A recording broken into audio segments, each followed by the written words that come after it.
My name is David Andrew Hill. I go by Andy. My rank is I was a Lieutenant Commander in the United States Navy. Well, I began, having an interest in things that, were nuclear propulsion. My father had a job at Union Carbide. He was a tool and die machinist, and working as a tool and die machinist, he got to do work on a lot of interesting projects that were ongoing at the Oak Ridge National Laboratory. At the Oak Ridge National Laboratory, they had a lot of projects that were going on in Oak Ridge, and they had a Museum of Atomic Energy, and so there was a little bit of an outreach there. The docents at the museum would talk to people, and they would tell you about all the great things that nuclear power was going to do for the country.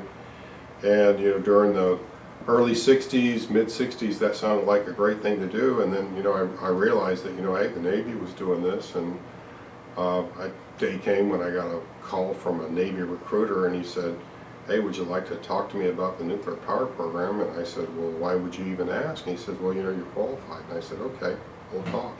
And so that's how we started. I graduated in 1976, and there was actually a little bit of an issue with the Vietnam War at the time. The Vietnam War had just come to a close in 1973. The selective service had been set aside, so I hadn't registered for the draft.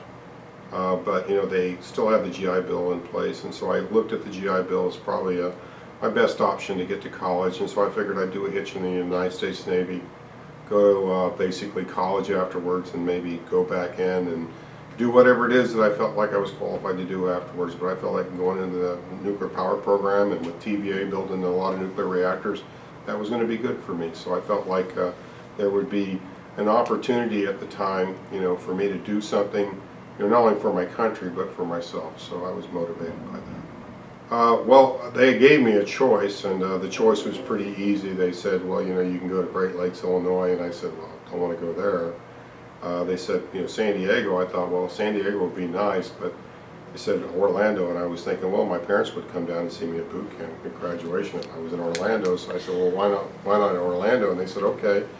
And I said, is it very hard to get to Orlando? And they said, oh no, you just tell us which one you want to go to, and you get to go. So I was one of the first classes to go to Orlando, and at the time they had just built the new nuclear power school at Orlando. So while I was there, I actually had one of the folks that worked at the RTC staff took me home to his house during Thanksgiving and drove me around the base and said, "There's a brand new nuclear power school." So I saw it right for at that time, and I said, well, I must have chosen the right place to go to boot camp. But it was 9 weeks of basic training.